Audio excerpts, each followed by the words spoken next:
Mr. Sereph had to admit it was always nice when the marks came to you. The girl sitting in front of him could have been pretty. She had long black hair that bordered on silky if it had been washed regularly. She had soft green eyes that would have been inquisitive without the bags that bordered on bruises. She was skinny, but not in a waifish way. She looked emaciated, like missing one more meal might kill her. She looked tired, like sleep didn't come easy. There were bruises on her arms and neck, and Mr. Sereph thought she might be hiding matching ones on her legs.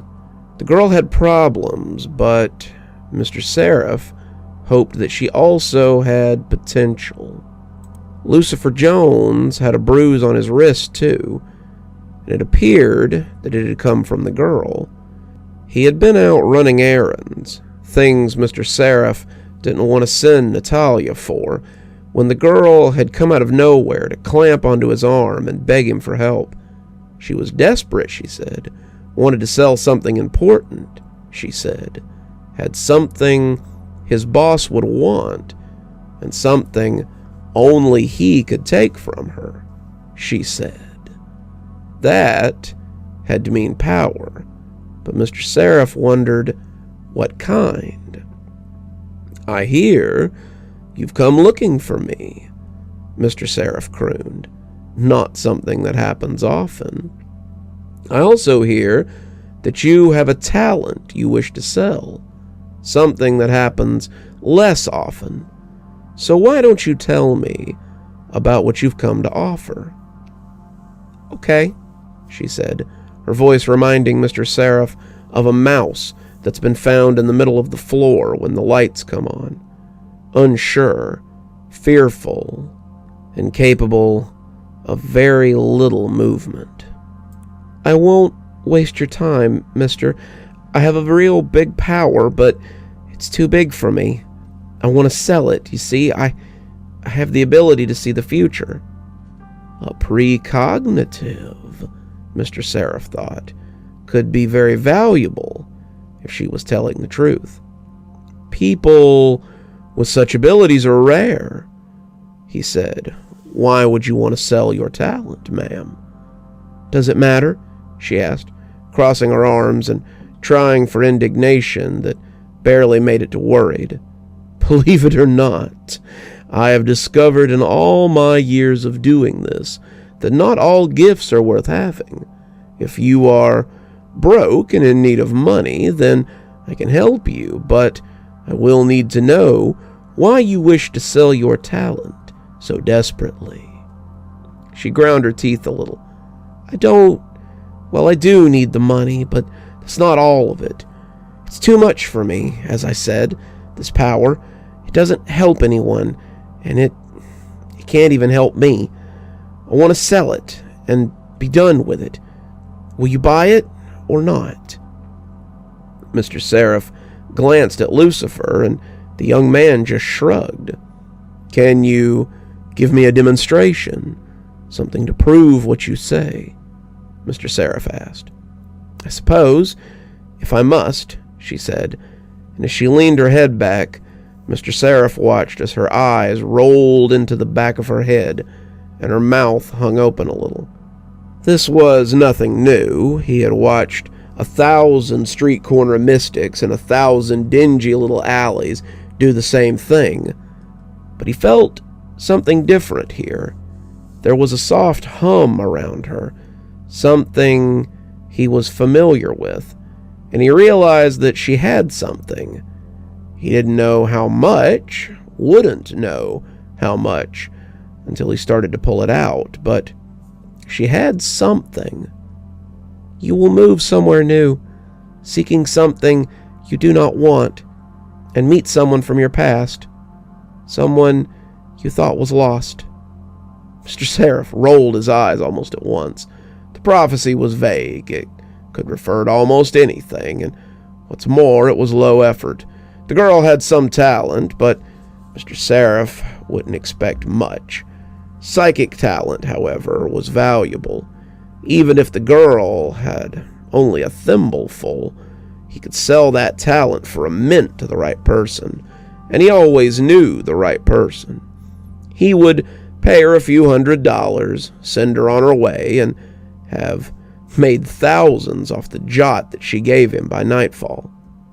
"Very well," he said, producing the book and pen from his coat. "Sign here, and—" But she had taken the book and was signing her name before he could even finish. That should have tipped him off to the idea that something might not be right. But at the end of the day, Mr. Sereph was a greedy old demon, and money talked. How do we do this?" she asked, and when Mr. Sereph laid out his palm for her, she looked at it questioningly. "Show me what you have, and we will pay you accordingly." She looked at his hand, her eyes full of distrust, but when she took it up and looked at it, she suddenly went rigid. Every line shone out to her, every prophecy and every future, and she began to spill them all into his hand. They fell like spittle, the gobs becoming a pool before he was ready. She hadn't lied. There was talent here, and he waved a hand at Lucifer to bring him something else. He brought a carved bowl from the shelf, but soon it was overflowing. He grabbed a bucket from the custodial shed, but that too was soon overflowing. Before the hour was over, before the girl finally collapsed into a heap as she fell from the chair, Mr. Sereph and Lucifer Jones had filled an old fish tank, and a 10-gallon tank at that, with the glowing essence that had been taken from the girl. Mr. Sereph marveled at it. He had never gotten so much psychic talent from a single person, and as he called for Natalia, he began scraping at his palm for every last drop he could manage. The stuff was like liquid gold, and he would later scrape out the cracks in the old desk too for every last drip. Natalia came, her smile perpetually in place, and her body slack and ready for orders. Call her a cab, put her in the cab, and hand the cab driver this note. Then return to your desk and continue your duties as greeter. Yes, sir, Mr. Sereph, she intoned, lifting the girl easily. Wait, Mr. Sereph said, taking out a check and writing some numbers on it, before slipping it into the girl's pocket. Now, take her and complete your orders. Right away, Mr. Sereph, she said, dragging the girl out to the reception area. Natalia was a good assistant, but it was hard to get her to operate without exact orders, hence the need for Lucifer for the day-to-day things. She had once been a great thinker, he reflected, a woman who could have brought about great change. But like so many others, she needed something. Her fiancé was in a bind, and she needed to get him out before they could be married. So, she had come to Mr. Sereph and traded her brilliance for the money to settle his debts. But she had traded more than she had bargained for. She had turned herself into someone who simply followed orders, a mindless machine that follows tasks to the letter, and her fiancé couldn't handle it. She had been returned here, told to go back to the place she had gotten the money from, and here she had been after that. Mr. Sereph had felt a little responsible for her and put her to work in the shop. She had left with the girl, Mr. Sereph looking at the tank of talent. The girl had possessed more than he would have ever suspected, and her talent would help him fill many orders. Lucifer whistled as he took it in, clearly impressed as well. He had never seen a draw quite that large. That much was obvious, and he might never see it again. Things like this, abilities that would have once been seen as magic, were becoming rare in this world, and they would likely come a time when they would dry up altogether. Mr. Jones, Mr. Sereph said, his smile stretching wide, go ahead and start assessing your client list. We are about to make a lot of money. I don't know, Mr. Sereph. That's an awfully steep price. Mr. Sereph adjusted the phone, listening to the man continue to try to talk himself out of a decision that he had already made. Mather's Garland, the marvelous Garland to his fans, was going to buy what he was selling because he could afford to, but that wasn't the only reason. He was going to buy it because he had been a shyster, he had been a fake, and he didn't want to go back to that. He was real now, and he wasn't in a hurry to feel dirty again. Garland, you and I both know that you need to top up. I saw your stream the other day, and while most people couldn't tell you were faking it, I could absolutely tell that your powers are starting to get a little fuzzy. He was silent, chewing his tongue like he always did, but Mr. Sereph glanced over at Lucifer. Lucifer saw him looking and gave him a thumbs up. No, Miss Clementine, I am not insinuating that you can't do it without us, but wouldn't it be easier to rook the masses on your show if you had real power? I've seen your show before, ma'am. I know you can rook people, but doesn't it give you the peace of mind to know that you don't have to? Garland, if you keep worrying at that lip, you will have to explain to your audience how you lost it. Garland stopped chewing at it, thinking, but it was pointless. Garland was due for another talent delivery, and they both knew it. Okay, I'll send you the payment, but I need it by this afternoon. I've got an episode of my podcast this afternoon. And you will have it, he said, making a note and picking up one of the vials that he had pulled from the tank. We thank you for your order, Garland, and we'll be in touch. He hung up, Lucifer saying something similar as he nodded knowingly and thanked Miss Clementine for her business. At this rate, we'll be out of talent by lunchtime tomorrow.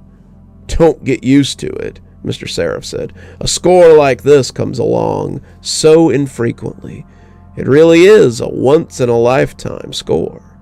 They spent a few hours calling clients, wheeling and dealing, moving the talent, and when Lucifer suggested that they break for dinner, the tank was over half empty. They had sold nearly 6 gallons of talent. Mr. Sereph had more than tripled what he had paid the girl for her talent within the first order, and he expected that they would make somewhere in the millions off of this talent. The money in his account was all the sustenance Sereph needed, but he had to remind himself that Lucifer was human and still needed to eat. They were leaving for the steakhouse around the corner when the phone rang on Mr. Sereph's desk. Probably someone who heard about the big sale, Mr. Sereph said with a grin. Quite timely. If they'd called tomorrow, they might have missed out. He picked up the phone, letting the caller know that they had reached Libris Talent, but the caller wasn't looking to buy, something that became apparent halfway through his introduction. Yeah, I know who you are. Look, I need to make a return or something. This talent is not what I paid for. Mr. Sereph pursed his brows. A return? Sir, you can't return talent. It's not a flat-screen television. Yeah, well, I paid a lot of money for this, and it isn't working right. Lucifer cocked his head at Mr. Sereph, but the old devil just waved him off as he took his seat. He'd let Lucifer go eat while he took this call. Hopefully he'd join him before his steak arrived, but he had a feeling that this was going to be a long one. Mr. Sereph had a sneaking suspicion that this was going to be the case of the other shoe dropping, kind of like that writing talent that he had bought a few years ago. Would you care to elaborate? How exactly is it not working? Are you not able to see the future? That's not the problem. I can see it, and it seems to be true, but no one believes me.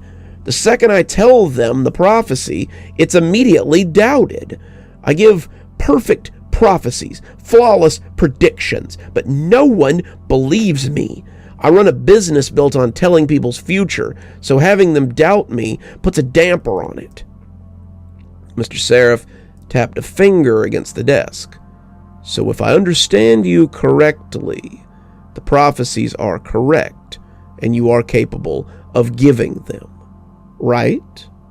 Well, yeah, but then it sounds as if you got what you paid for. Hey, just what are you trying to pull here? Is that how you speak to me? Have you forgotten who you are talking to? I am Richard T. Sereph, and I will not be spoken to in such a way by you. The line was quiet for a moment. The man clearly not sure what to say next. I won't be back, he whispered. Not if this is how you treat your clients. Whatever you say, Mr. Sereph said, hanging up as he put the phone face down. They both knew he'd be back. They always came back. Mr. Sereph sighed. This was going to be a problem. He could just feel it. She didn't seem surprised when she looked up to find the two of them when they sat down across from her. She was eating at an upscale sushi restaurant, having a favorite of hers, eel and avocado. And she had been thinking about ordering sashimi when the two of them had found her. It had been nice, just living like a normal person, not knowing what would happen, and it was the first time in Cassandra's life that she remembered feeling happy. She wasn't worried when the old ghoul scowled at her. He couldn't give it back. Cassandra had done her homework before she went to talk to Mr. Sereph. She knew what they did, or at least what people said they did. There was a large community for people who had dealt with him, a community that she had stumbled across while looking for help with her abilities. They had warned her about what to expect, but none of that seemed to be an obstacle for her. Cassandra was ready for normal life. Something you neglected to tell us when we took your talent, my dear? Something important, perhaps? She looked a little guilty, but there was no harm in fessing up now. Well, I didn't lie. I really do see the future. Or I did. I sold you a genuine precognitive power, but the problem is that I can actually see what will happen. But people either don't believe me, or they get angry when they can't change it. It's an ability that most of the women in my family have, and they call it Cassandra's curse. After the story in Greek mythology, Lucifer asked, looking up from the menu. She nodded. Exactly. I don't know if we're descendants from her or not, but the ability is the same. I see the future, the true future, but no one ever believes me. And you didn't think that was something you might want to share with us before we bought your talent? Mr. Sereph asked coldly. She looked down at the shiny skin of her remaining sushi. You wouldn't understand. How could you know what it's like to live your life knowing everything that will happen to every person and being able to do nothing about it? What's worse is when you tell them, when you try to make them see, they don't believe you. The harder you try, the more they fight, and the more they fight, the more they hate you. My own father wouldn't talk to me for 5 years before he died of a heart attack. My friend Mia stopped taking my calls when I told her about the car dream. Even my mother, aware as she is about the curse, won't talk with me about anything I see. She looked up and saw a strange thing cross the old husk's face. It was weird to see a corpse look commissatory.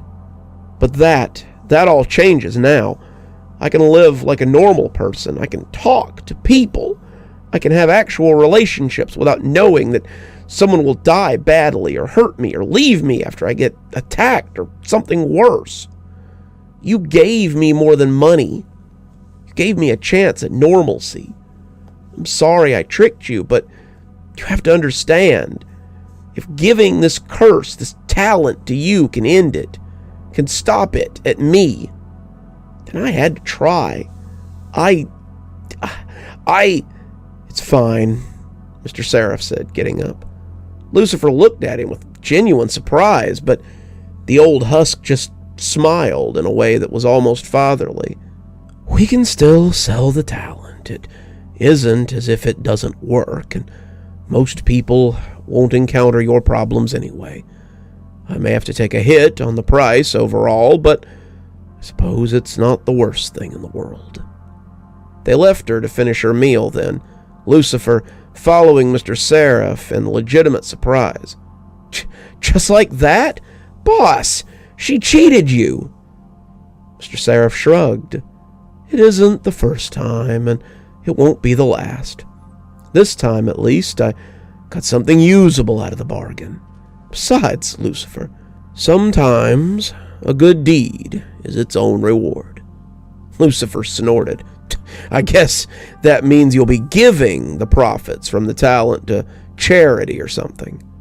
Mr. Sereph laughed. The people shuddered and looked around anxiously as that laugh wafted over them. I said a good deed, Mr. Jones, not a foolish one. I'm feeling charitable for once, not divorced from my senses. You're still here. Thanks for stopping by. Dr. Plague here. Always a pleasure to see all my new and old viewers coming by for another one of my spooky tales. If you'd like to support the show, you can always take part in one of our channel offers through Fume or Aura, or you can just click on another video when they come up. I'd really appreciate it. For our newer viewers, we also have lots of playlists and other things if you'd like to get caught up. I know some of my series have been going on for quite a while. If you'd like to get my latest book, there's a link down below that'll take you to my Amazon page. Towesey Homestead just came out, so if that's something you'd like to get your hands on, go ahead and have a look down there. If you'd like a signed copy, you can go ahead and email me from my email address on the site, and I'll get with you about shipping information and ship you a signed copy. If you'd like to support the channel in a more monetary fashion, we also have membership through YouTube, and we've got a Patreon that you can get the information for in the description. We have lots of tiers and everything to suit your needs.